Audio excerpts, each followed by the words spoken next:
Hi friends, welcome to video. आज एक बहुत छोटा सा टॉपिक है, सॉइल का एक टॉपिक है। सॉइल का एक टॉपिक है बहुत छोटा सा। ग्लेशियर डिपोजिशन कैसे होगा। मान लो कि जैसे कि अगर वेदरिंग के बाद क्या होती है, सॉइल सॉइल ट्रांसपोर्ट होती है। तो सॉइल ट्रांसपोर्ट कैसे, ट्रांसपोर्टिंग एजेंट के थ्रू क्या होती है, सॉइल एक जगह से दूसरी जगह ट्रांसपोर्टिंग है। सॉइल ट्रांसपोर्ट होती है एक जगह से दूसरी जगह, ट्रांसपोर्टिंग एजेंट के थ्रू होती है। तो ये एक ऐसा ही एक बहुत यूनिक ट्रांसपोर्टिंग एजेंट है ग्लेशियर डिपोजिशन। ग्लेशियर से कैसे आपका सॉइल ट्रांसपोर्टेशन होता है, तो उसको बताते हैं। देखो, मान लो कि जैसे कि आपको मान लो कि वाटर आ गया। वाटर से अगर कोई ट्रांसपोर्टेशन होता है तो मान लो कि ये नदी हो गई, नदी के किनारे जो सॉइल होगी उसके साथ साथ लेकर सॉइल को जाएगा। ये हो गया वाटर के साथ। एयर के साथ हवा में, अगर मान लो यहाँ पे सॉइल है तो हवा बहुत जो डेंसिटी जिसकी कम होती है उसको यहाँ से हवा में लेकर आता है। ग्लेशियर के पास तो मिट्टी होती है।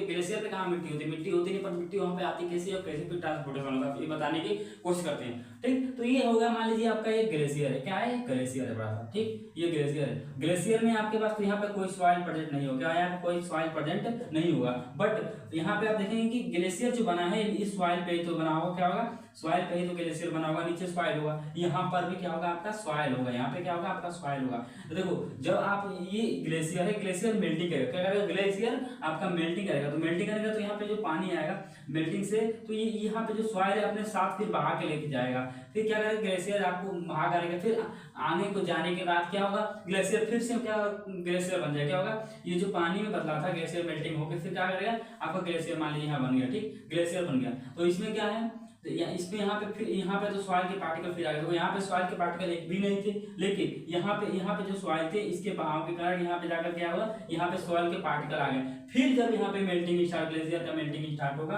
तो ये क्या होगा, इसमें से सॉइल इधर जाएंगे। क्या होगा, सॉइल इधर जाएंगे। इसमें के जो सॉइल आते हैं, सॉइल और जाएगा कहीं एक जगह डिपोजिशन होते होंगे। यहाँ पे जो डिपोजिशन होंगे वहां पे क्या होगा, यहाँ पे एक सॉइल आएगा, उसी को बोलते हैं ग्लेशियर सॉइल डिपोजिशन। क्या होगा, यहाँ पे जो आएगा बोलते हैं ग्लेशियर सॉइल डिपोजिशन। तो ऐसे